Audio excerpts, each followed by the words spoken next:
We are in our second half of our program, Hypertension on the Loose, how to help our patients. And before the break, I promised you a special visitor. So we're going to turn the program for a brief time over to a very special guest.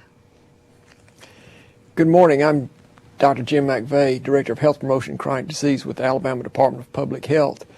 And 3 months ago, tomorrow will be my anniversary from 3 months ago, I was at a downtown YMCA in Montgomery.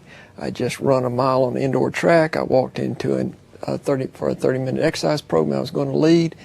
And when I started to say, it's 12:15, time for I don't remember anything for 4 days. And I'm the example of somebody that should have been able to recognize what a problem was. After 39 years with the health department and being 65 and working out 5 days a week my entire adult life, I don't smoke, I don't drink, I don't take drugs. I thought that I was one of the healthiest old guys in Montgomery. But at 12:15, almost 3 months ago, my heart stopped and I hit the floor, and I don't know anything for 4 days. So I'm telling you what people have told me happened. My head hit the floor first, and it was so loud that we were on a third floor exercise room. On the second floor below us, the exercise class heard it, and a woman in my class just screamed, and the instructor on the class on the second floor thought somebody had fallen down the stairs and came running up, found me. I was laid out. My heart had stopped, so she immediately did the right thing by start giving me chest pumps. A young female deputy sheriff that had followed her in there started giving me mouth-to-mouth resuscitation, and 2 other people that were trained got the defibrillator, which was actually in the room that we were having this exercise class in. And so the automated electronic defibrillator, they took it out, but the lady has told me since then she had been trained always in that when she walked into the training, the defibrillator was set up on a table. She went there, turned it on, and started going through the steps. She had never unpackaged a defibrillator before. Well, they're all sealed because they have to be calibrated after each time they're used. So she was afraid she was going to do the wrong thing, break the wrong seal. So it took her a couple minutes to actually get it out. And as soon as they pulled my shirt up, put the 4 electrodes on, turned it on, it told them what to do. It said there's no heart rate, step away from the body, and it gave me the maximum jolt. With one pop, my heart started beating again. But for about 5 minutes, my heart did not beat. Fortunately, I got excellent care, and the paramedics were there in about 5 more minutes, and they had to carry me down 3 flights of stairs. But I was talking to people on the way out. I was telling the staff at the YMCA, call the health department, tell them I won't be in this afternoon, but I'll be in the morning. And the staff and the wife followed me to the emergency room at Jackson Hospital, and they had all my clothes there. So I reached in and got my cell phone, started calling up my 3 children, tell them I'm in the hospital, it's not serious, they're just going to run some tests on me. Well, 6 bypasses later, I'm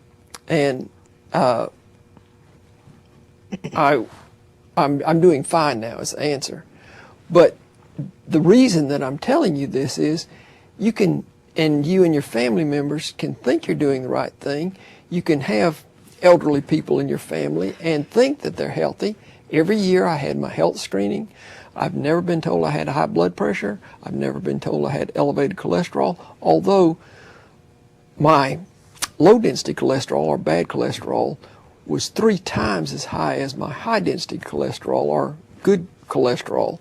So that's a bad indication there. Somebody that works out regularly should not have that elevated of bad cholesterol. But anyway, I put it off as not being important or serious. Now, the bad habit that I had is I'll eat anything that's in front of me. So that's not a prescription of the right thing to do. But because of my age, I actually should have had a stress test, and they could have identified this. As it turned out, my 4 major arteries on my heart, 2 of them were 80% blocked and 2 of them were 90% blocked. So the fact that I was able to overcome that to some degree with exercise through the years did not alleviate the problem.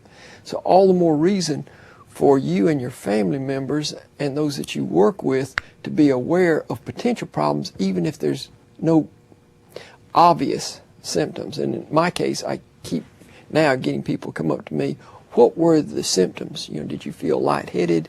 Did you? None of that. I, again, thought I was the healthiest old guy in Montgomery.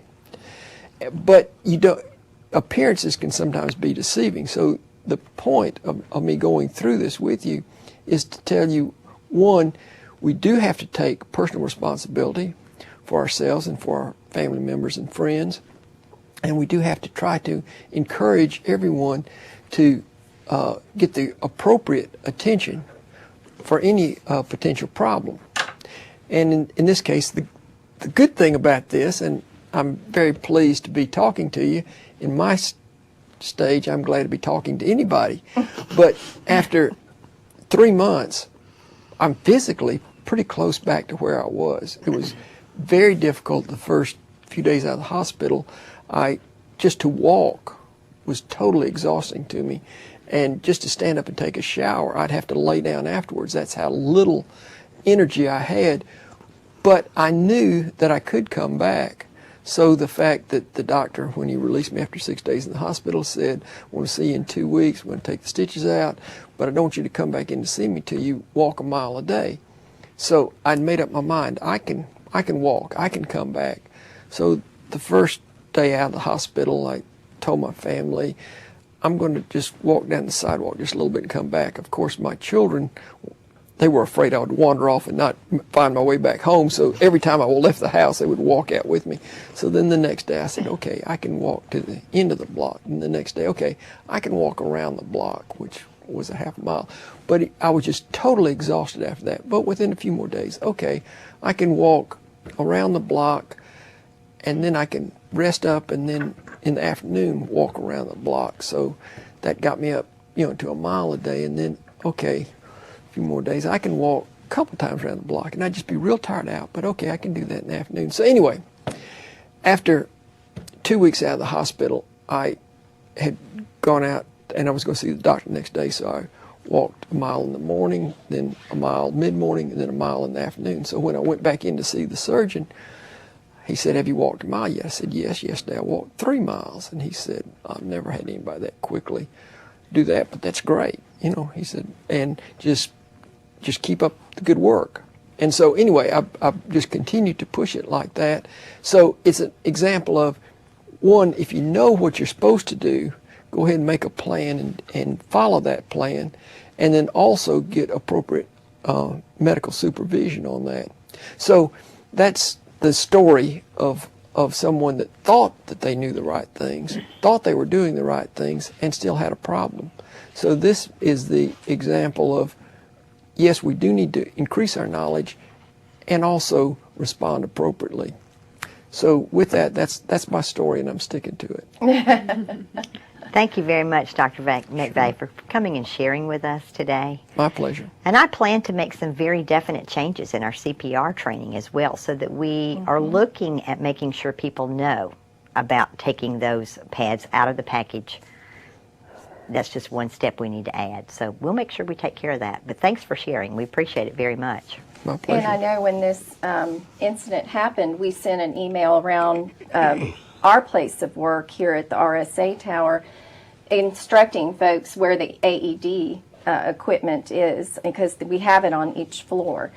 And then the fact that you were able to, I wanted to also bring out the fact that you were able to return to work, I think like 3 weeks earlier than Yeah, the norm. I was again very fortunate because I had planned to be very physically active, and so when I went in slightly less than 3 weeks after the bypass surgery, I asked my physician, the surgeon, could I go back to work? Because none of my children would allow me to go back to work. So he said, well, what do you do for a living?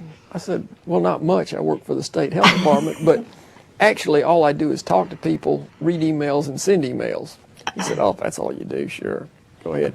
So I said, well, can I go ahead and start driving again? Because that was my problem. I felt fine about going back into work, but my children wouldn't drive me into work. So he said, sure, as soon as you get off all the medication, you can drive. And I said, I hadn't had any medication since I was in the hospital. So he said, sure, you can drive. So I was able to drive my daughter back home, and I was able to come in then. And I've been able to work full days. And there was a little fatigue at the end of the first few days. But again, I had a plan to become physically active and to regain my strength and stamina, and that's so actually I only missed 12 days of work, but that threw in Thanksgiving, so that doesn't count. But anyway, but my daughter did a very nice job of cooking the entire family Thanksgiving dinner, and my son was sitting at the table. We had all the people around the Thanksgiving table, and my son said, where's the salt? My daughter said, Dad can't have any salt, neither can anybody else. No salt. I said, go ahead, I won't take any of the salt. Nope, you can't have any salt, nobody can have salt. So anyway, my 20-year-old daughter really cracked the whip, so I'm so glad to be back at work. You definitely have work to be done because you are here amongst us, and we are very grateful. My pleasure. Great story. Great It is. story to share, It really is. and a good reminder to us all, because a picture of health, really, and still, could have been a worse outcome had he not been in such great shape and that sort of thing. And trained people. Right.